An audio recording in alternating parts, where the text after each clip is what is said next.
कि इंडिया में जितने धमाके हो रहे हैं मुसलमान करवा रहे हैं, क्यों? ना चाइना के साथ हम लोग का हमारी जबान समझ आती है, ना अफगानिस्तान की और हमारी जबान समझ आती है, ना ईरान की हमारी जबान समझ आती है। इंडिया वाहिद ऐसा मुल्क है जिसको और हमारा कल्चर बहुत मैच करता है। इससे तो तालिबान को बनाया ही पाकिस्तान ने था, जो अफगानिस्तान में तालिबान है इनको तो बनाया ही पाकिस्तान ने।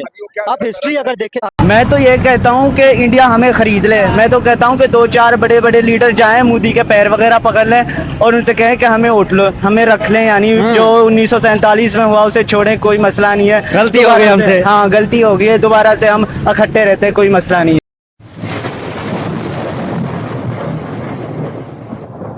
नमस्कार दोस्तों, क्या हाल है। होप करता हूँ कि आप ठीक हो गए और स्वागत करता हूँ आपका हिंदुस्तान डॉट में। दोस्तों, आज पाकिस्तान का हाल बिल्कुल भिखारी जैसा हो गया है और पाकिस्तान का हाल भिखारी जैसा होने में इंडिया का सबसे बड़ा हाथ है, क्योंकि दोस्तों ये पाकिस्तानी पूरे दिन कश्मीर कश्मीर ही करते रहते हैं, कभी एजुकेशन और इकोनॉमी पे ध्यान नहीं देते। और दूसरी साइड आज इंडिया इकोनॉमिक सुपर पावर बन गया है। आज इंडिया की इकोनॉमी दुनिया की टॉप इकोनॉमी बन गई है। इसीलिए काफी सारे पाकिस्तानियों को अब अकल ठिकाने आ गए है कि इंडिया के सामने अब पाकिस्तान का कोई मुकाबला नहीं है। इंडिया हर सेक्टर में पाकिस्तान से आगे निकल गया है। तो दोस्तों, बिना टाइम वेस्ट किए वीडियो में आगे देखते हैं पाकिस्तानी के रिएक्शन। अगर आप नहीं है तो पहले चैनल को सब्सक्राइब कर लीजिए और वीडियो को अंत तक देखें। आप क्या चाहते हैं? इंडिया के साथ ताल्लुकात अच्छे होने चाहिए या नहीं होने चाहिए? इंडिया के साथ आप रिलेशन को किस नज़र से देखते हैं? अस्सलाम वालेकुम। देखो भाई, ये तो एक तो इसमें मुसलमान भी रहते हैं इंडिया के अंदर और गैर मुस्लिम भी रहते हैं। ओवरऑल इंडिया की मैं बात कर रहा हूँ, मुसलमान हिंदू सबकी बात कर रहा हूँ, सिख ईसाई सबके बारे में बात करते हैं। हम तो कहते हैं कि भाई वो हमारे दुश्मन है, कि मैं तो कहता हूँ कि उनसे ताल्लुकात रखने नहीं चाहिए, सीधी बात है। और इंशाअल्लाह ताला अगर जब भी जंग हुई तो ये जंग हमारी समझ लें मुसलमानों की फतेह होंगी इंशाअल्लाह। हम पीछे हटेंगे नहीं। अगर फौज ने भी अगर हमें बुलाया न्यूट्रल बंदों को भी, इंशाअल्लाह तब भी हम कुर्बानी देंगे और बॉर्डर पे चले जाएंगे इंशाअल्लाह। हम मुसलमानों के लिए जान हाजिर है। हमारा नारा एक ही है, अल्लाह अकबर। आप इंडिया से जंग चाहते हैं, अमन चाहते हैं? होल तो कोशिश करें अमन हो जाए, मगर वो लोग नहीं चाहते कि अमन होवे। वो तो चाहते कि बस मुसलमानों को मारे और हमारी हुकूमत रहे। कौन लोग चाहते हैं? इंडिया वाले। नहीं, इंडिया वालों ने कब बोले कि हम मुसलमानों को मारना चाहते हैं, ये जंग होनी चाहिए? सन 1971 में भी जंग हुआ था, ठीक है। वो तो एक बांग्लादेश का रीजन था ना, वो जंग हुआ था ना, उस लोगों ने तो नहीं छोड़ा ना हम लोग को, फिर भी अल्लाह पाक ने हम लोग को इज्जत दी, हम जीते, ठीक है ना। और अभी भी कैसे जीते? बांग्लादेश अलग हो गया, कैसे अलग हो जीते? गया, क्या हो गया, पाकिस्तान भी अलग हो गया, इंडिया और पाकिस्तान अलग हो गया। तो हम लोग अल्लाह का शुक्र अच्छे तरीके से जी रहे हम लोग। और हम लोग अपने नबी से बांग्लादेश अलग हो गया फिर भी जीत गए। हाँ, क्योंकि हम मुसलमान हैं, हम अल्हम्दुलिल्लाह कलमा पढ़ने वाले हैं। तो आप इंडिया से नफरत करते हैं या प्यार करते हैं? हम नफरत करते हैं। नफरत क्यों करते हैं इंडिया से? इसलिए करते हैं कि हर पेरे और समूह लोग हम लोग से नाजायज करते हैं लोग। क्या नाजायज किया? इंडिया ने क्या नाजायज किया? बार्डरों पे हमारे मुसलमान रहते हैं, इनके ऊपर जुल्म करते हैं। तो क्या इंडिया वाले हमला करते हैं तो पाकिस्तान हमला नहीं करते? हमले तो दोनों तरफ से एक दूसरे को मारते हैं ना। जंग होती है तो एक तो नहीं करते, जंग में तो दोनों एक दूसरे को मारते हैं। शुरुआत तो वो लोग करते हैं, हम तो फिर भी हम रेम दिले, हमारे मुसलमान इतने रेम दिले, अगर कोई चूहा भी मरता है ना तो उसको भी साइड पर रख देते हैं हम लोग। हम इतने रेम दिले। ऐसे हिंदू भी रहम दिल होते हैं, वो भी कोई वैशी तो नहीं होते ना, वो भी रहम दिल होते हैं, वो भी इंसानियत का ख्याल करते हैं हिंदू। और ये उनके कहने पे क्यों चल रहे हैं? कौन कौन? ये गैर मुस्लिम, उनके इंडिया वाले, किनके कहने पे चल? ये जो उनका सदर है, बूटी क्या नाम है इसका, मोदी जी के बारे हाँ, उनके उनके कहने पे क्यों चल रहे हैं? में? उनके लीडर हैं तो उनके कहने पे चलेंगे। वो चाहते हैं कि खून खराब हो, अच्छी बात है, अगर सुकून से अमन से रहे अच्छी बात नहीं है। हमारा क्यों बॉर्डर हम लोग को क्यों जाना बंद कर दिया? हमारे रिश्तेदार भी रहते हैं इंडिया में। मैं खुद इंडिया, मेरे वाले साहब इंडिया के हैं, इंडिया। अच्छा। हाँ, इंडिया से यहाँ पर आए हैं। आप इंडिया में आपके कौन से रिश्तेदार रहते हैं? कच्छ नहीं, के हम। आपके रिश्तेदार कौन रहते हैं अब वहाँ? इतना तो नाम याद नहीं है मुझे, क्योंकि अभी छोटा हूँ मैं। मगर मैं चाहता हूँ कि भाई हमारा बॉर्डर क्यों बंद किया? आना जाना करो ना, अगर मोहब्बत चाहते हो तो आना जाना करो। लेकिन आप इंडिया कह रहे हैं इंडिया को मारो भी, इंडिया से नफरत भी करते हैं। आपने कहा इंडिया से रिलेशन अच्छा भी नहीं होना चाहिए और आप ये भी चाहते हैं आना जाना भी हो। बंद कर दिया ना, हमारा आना जाना बंद भी कर दिया, जुल्म भी कर रहा है हमारे पाकिस्तानियों पे। तो हम तो बोलते से राजीनामा नहीं होगा भाई, जंग से। आप कह रहे हैं राजीनामा भी नहीं हो, आना जाना भी हो, दोनों काम एक साथ तो नहीं होते? शुरू से बंद कर दिया इसने आना जाना हमारा, और बार बार धमकी दे रहा है कि मैं डैम छोड़ दूंगा, पानी छोड़ दूंगा। क्यों ऐसा क्यों कर रहा भाई? क्यों जुल्म कर रहा भाई? हमने क्या बिगाड़ा तेरा? तुम्हारा मजहब अलग, हमारा दीन अलग, फिर क्यों क्या चाहता है तुम? मैं इंडिया से ये पूछे, तुम क्या चाहता है भाई? क्या तुम पूरे दुनिया का मतलब हुकूमत करना चाहते हो दुनिया के ऊपर? जी, वो इंडिया ने अखंड भारत का मिशन बनाया, वो चाहते हैं अखंड भारत बने।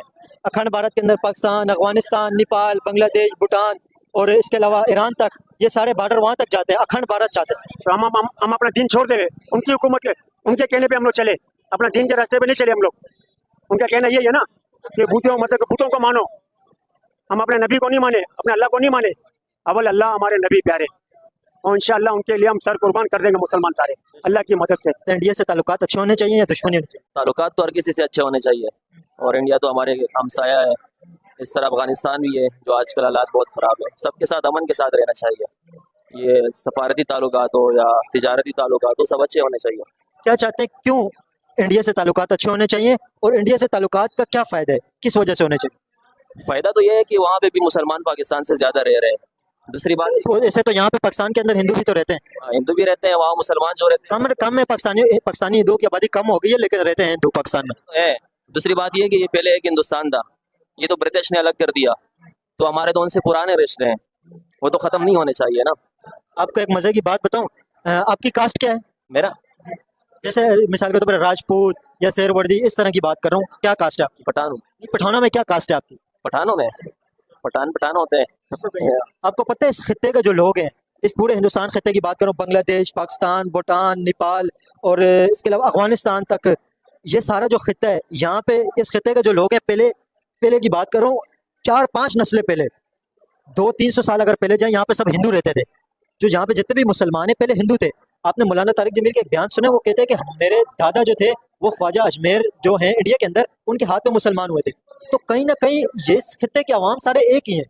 तो अगर मुसलमान और हिंदू मिल के अगर रहें, तो क्या समझते हैं ये खित्ता तरक्की कर सकता है जिस तरह यूरोप तरक्की कर रहे हैं? खित्ते को तरक्की मिलेगी ना अगर मुसलमान और हिंदू एक साथ मिलकर रहें? बिल्कुल तरक्की मिलेगी। हिंदू हो, मुसलमान हो, सिख हो, इस्लाम ने सबको इक्वलिटी दी है कि वो एक साथ रह सकते हैं, उनके अपने हुकूक है इस्लाम में। दूसरी बात, जो हमारे बादशाह खान थे, तो उनको तो हिंदुस्तान में एक बादशाह खान जी, एक अजीम लीडर कहते हैं। बादशाह खान के बारे में आपको पता है? बादशाह खान को अभी भी जो इंडियन प्राइम मिनिस्टर है मोदी जी, वो बादशाह खान का अभी भी जिक्र करते हैं। और गांधी जी जो थे वो भी बादशाह खान के बड़े अच्छे दोस्त थे। और बादशाह खान आपको पता है वो हिंदुस्तान और पाकिस्तान की जो सेपरेशन है उसके कायल भी नहीं थे। बादशाह खान की ये कैंपेन थी, ये सारा एक रहता। एक रहना चाहिए। दूसरी बात ये कि बादशाह खान अदम तशद्दुद के पैरोकार थे। ये तो उन्होंने हमें सिखाया है कि हिंदू हो, सिख हो, इंसानियत तो सबके लिए होनी चाहिए। सबसे बड़ी चीज़ इंसानियत है। और आजकल हमारा अफगानिस्तान है, वो तो हमारे अपने पख्तून है, तो उनके साथ कैसे हालात ख़राब कर दिए। सब खित्ते में अमन होना चाहिए एशिया में। लेकिन अफगानिस्तान के बारे में अगर बात करें तो अफगानिस्तान और पाकिस्तान के ताल्लुकात को आप किस नज़र से देखते हैं? ये क्यों खराब है, इसकी क्या वजह? यार मैं अगर सच बात बता दूं मीडिया के जरिए, तो सच बताएं, सच बताएं। तो कोई गेम लग रहा है मुझे। क्या गेम लग रहा है आपको?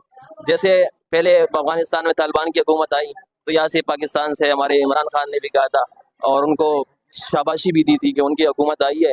और दूसरी बात ये कि लोग तो यहाँ पे ये कह रहे थे अफगानिस्तान में तालिबान की हुकूमत आ गई है, तो ये पाकिस्तान के पपेट्स हैं, पाकिस्तान इन्हें जो चाहेगा ये वो करेंगे और पाकिस्तान के नक्शे कदम पे चलेंगे। क्योंकि एक तासुर ये था कि अफगान तालिबान जो है वो मुकम्मल पाकिस्तान पे डिपेंडेंट है, पाकिस्तान की सपोर्ट से हुआ है, ये तासुर नहीं। तो दोस्तों ये थे पाकिस्तानी मूल्य। आपने वीडियो में देखा नहीं, ये पाकिस्तानी मूल्यों को अब आटे की लाइन में लगना पड़ता है, फिर भी ये कहते हैं कि हम इंडिया को मुंह तोड़ जवाब देंगे क्योंकि हमारे पास जज्बा है। और दोस्तों मजे की बात यह है कि अब पाकिस्तानी के पास जज्बे और इस्लाम के अलावा कुछ भी नहीं बचा। ये हर जगह पे अब इस्लाम और जज्बे को घुसा देते हैं। इवन एजुकेशन और इकोनॉमी में भी अब ये लोग जज्बे और इस्लाम को घुसाने लगे हैं। इसीलिए तो आज इनका हाल भी बिल्कुल भिखारी जैसा हो गया है। आज पाकिस्तान की पूरी इकोनॉमी IMF और दूसरी कंट्री की लोन पे चलती है। और दोस्तों अब तो इनको कोई लोन भी नहीं देते क्योंकि पूरी दुनिया को पता चल गया है कि ये तो भिखारी बन गए है और अब ये लोन वापस करने की पोजीशन में भी नहीं है। ये तो इस्लामिक कंट्री को अपना इस्लामिक ब्रदर मानते हैं, लेकिन वो भी इन भिखारियों को अब लोन नहीं देते। वो लोग भी अब पाकिस्तानियों से तंग आ गए हैं क्योंकि पाकिस्तान का भिखारी नेटवर्क पूरी दुनिया में फैल गया है। पाकिस्तान के प्राइम मिनिस्टर भी भीख मांगते हैं और पाकिस्तानी पब्लिक भी पूरी दुनिया में घूम के भीख ही मांगती है। इसीलिए तो आज पाकिस्तानियों को वीज़े भी नहीं देते। तो बस दोस्तों आज के वीडियो में इतना ही। ये थे पाकिस्तानी पब्लिक के रिएक्शन। अगर आपको ये वीडियो पसंद आया है तो वीडियो को लाइक शेयर कर दीजिए और चैनल को सब्सक्राइब करना मत भूलिए। थैंक यू, मिलता है नेक्स्ट वीडियो में।